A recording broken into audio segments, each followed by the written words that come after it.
আসসালামু আলাইকুম ভিউয়ার্স, আশা করি সকলে অনেক বেশি ভালো আছেন। দেখেই হয়তো আন্দাজ করতে পারছেন কি রান্না করতে চলেছি। আজকে আমি রান্না করব সরিষা ইলিশ। আমি প্রায় 700 থেকে 750 গ্রামের একটি বড় ডিমওয়ালা সরিষা নিয়েছি এবং প্রথমে আমি হালকা লবণ আর হলুদ মাখিয়ে মাছগুলো ফ্রাই করে নিচ্ছি।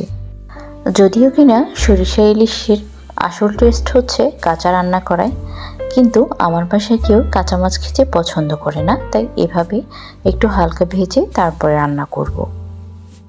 চলুন তাহলে এবার রান্নায় চলে যাই। প্রথমে আমি একটি কড়াইতে পরিমাণ মতো সরষের তেল অ্যাড করে দিয়েছি।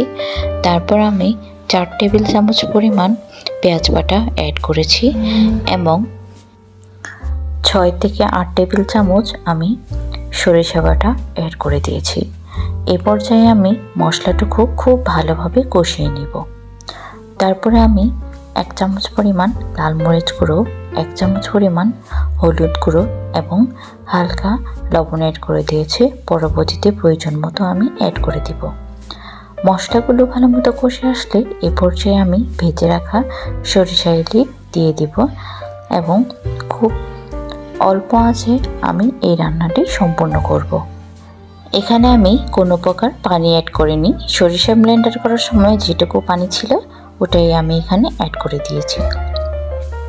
যখন দেখবেন তেল উপরে উঠে চলে এসেছে তখন বুঝে নেবেন আপনার মাছের গ্রেভি তৈরি। এবং এ পর্যায়ে আমি 7 থেকে 8টি কাঁচামরিচ অ্যাড করে দিয়েছি এবং স্বাদের জন্য এবং গন্ধের জন্য ধনেপাতা কুচি অ্যাড করে দিয়েছি।